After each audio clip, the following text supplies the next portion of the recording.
तो MP board की class 11th के विद्यार्थियों, देखिए इस वीडियो में मैं आपको हिंदी का एक ऐसा पेपर आपको बताने जा रही हूँ जो अभी मेरे हाथ लगा है। ठीक है, परीक्षा हॉल में जाने से पहले एक बार आपको इस पेपर को अच्छे से रीड कर जाना। देखिए कुछ बातें मैं आपको आगे बताऊंगी, तो वीडियो को आप लास्ट तक ज़रूर देखिए। तो देखिए पहले प्रश्न में है सही विकल्प चुनिए।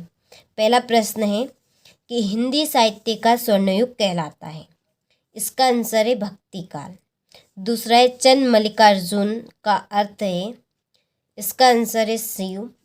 तीसरा है प्रेमचंद्र का प्रसिद्ध उपन्यास है, इसका आंसर है गबन। यहाँ पे टिक मैंने बहुत जल्दी करे हैं क्योंकि बहुत जल्दी में आया हुआ पेपर है ये आपका, जो आपको हूबहू देखिए परीक्षा हाल में देखने को मिलेगा। वास्तव में चाहते हैं 80 में से 80 नंबर लाना, तो इस पेपर को कंप्लीट कर जरूर जाइएगा। देखिए इसलिए ही मैंने बहुत ही जल्दी में प्रश्न के आंसर कर दिए हैं। ठीक है, खास आपके लिए। चौथा है शास्त्रीय कलाओं का मूलाधार है, इसका आंसर लोक कला।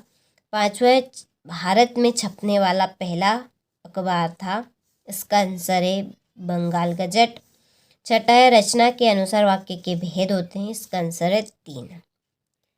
क्वेश्चन नंबर 2 है रिक्त स्थानों की पूर्ति कीजिए। पहला है राजनीतिज्ञ जनता को बड़े बड़े दिखाते हैं। ठीक है, जो राजनीतिक नेता होते हैं वो जनता को बड़े बड़े क्या दिखाते हैं, सपने दिखाते हैं कि हम ऐसे कार्य कर देंगे, हम वैसे कार्य कर देंगे। केवल बस ऐसे सपने ही दिखाते हैं वो, और कुछ नहीं करते हैं।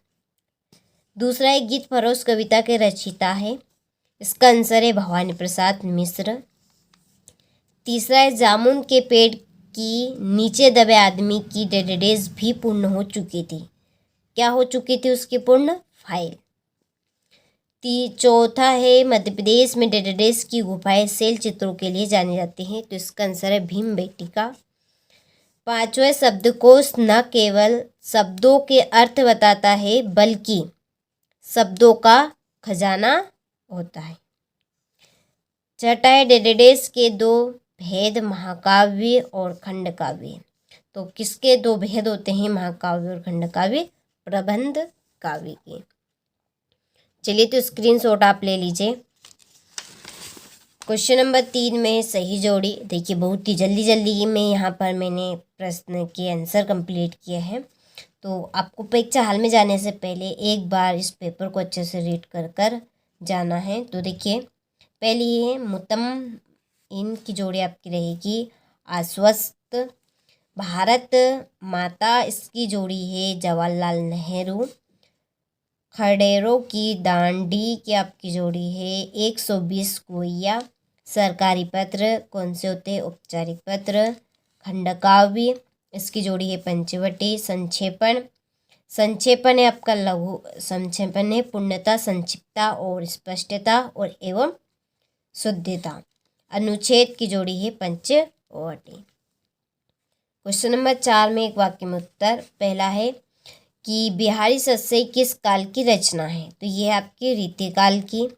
दूसरा है मियाँ नसरुद्दीन कितने किस्म की रोटियां पकाने के लिए मशहूर थे, तो ये थे 56 किस्म की।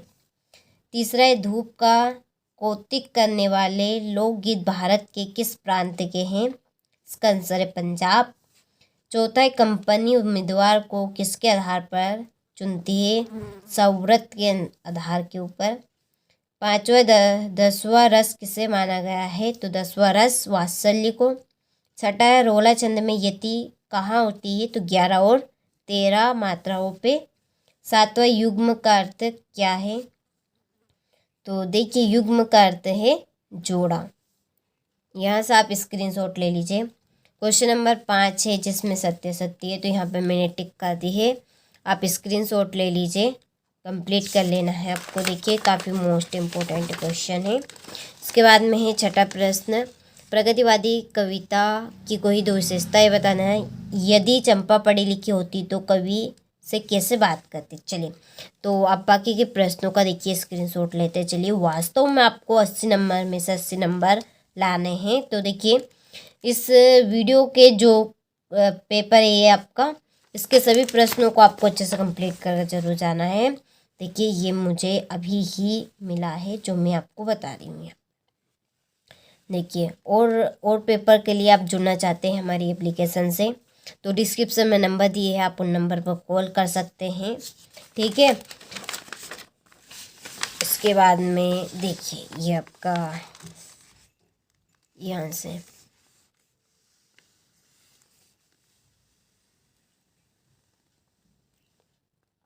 ठीक है, ये आपका 20वां प्रश्न, ये 21वां प्रश्न है जिसमें एक ध्यान से 20वें में पद्यांश से था।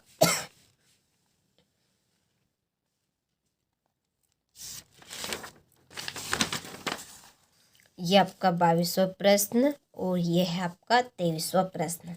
तो देखिए आपने सभी प्रश्नों का स्क्रीनशॉट ले लिया होगा अच्छे से।